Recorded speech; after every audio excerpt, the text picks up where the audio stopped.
David practiced the art of the deal, a belligerent must-win strategy against everyone. He has been lucky in that he has always met weak people who expect to make deals through cooperation. So, David wins and wins and wins until he meets Smith, who follows the same dueling strategy as David, all or nothing. John Maynard Smith was a British aeronautical engineer in World War II. After the war, he earned a second degree in genetics, under the tutelage of one of the founders of Neo-Darwinism, John Burden Sanderson Haldane. Smith collaborated with an American who moved to England, George Robert Price, to introduce game theory into ecological research. In 1972, they proposed the evolutionarily stable strategy in evolutionary game theory. This strategy describes the dueling tactics used by hawks when faced with new competition for resources, where both sides will bear the costs of the battle. The winner receives all the gains, while the loser suffers only losses. On the other hand, doves use a sharing strategy to resolve conflicts when faced with resources, where both sides have only net gains and no losses.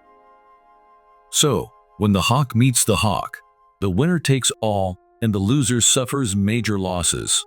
When the dove meets the dove, everyone shares resources. When the hawk meets the dove, the winner takes all, and the dove escapes, but does not lose costs. Depending on the parameter settings for gains and losses, including the initial number of hawks and doves, equations can be laid out and results obtained by calculation. Of course, the results vary depending on the parameters. But in general, the number of hawks and the number of doves will eventually equalize. Because of the analogy of hawks and doves, this game is called the hawk-dove game. Humans are creatures of ideas and more complex behavior. In playing the hawk-dove game, it can also happen that when you encounter a hawk, you adopt the hawk strategy. When you encounter a dove, you adopt the dove strategy.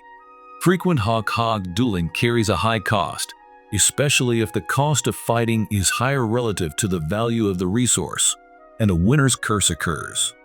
A hawk that wins multiple battles will need to invest more in protecting the resources it has gained and show greater combativeness, resulting in the costs outweighing the benefits and the inevitable demise due to the winner's curse, very much in line with the eventual fate of those hegemonic powers throughout history.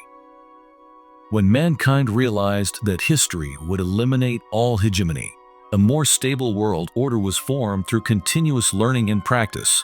That is, the post-war world order was dominated by the United States of America, which shared resources more through negotiation strategies. But the hawk-dove game has a bad ending, as if foreshadowing the destiny of mankind.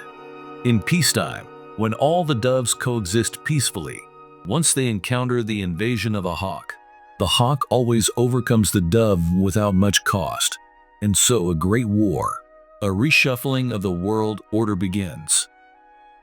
I analyzed the causes of World War I and World War II.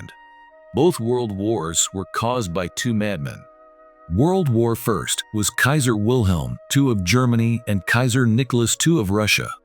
World War II was Hitler and Stalin. I didn't think mankind would ever have another World War III.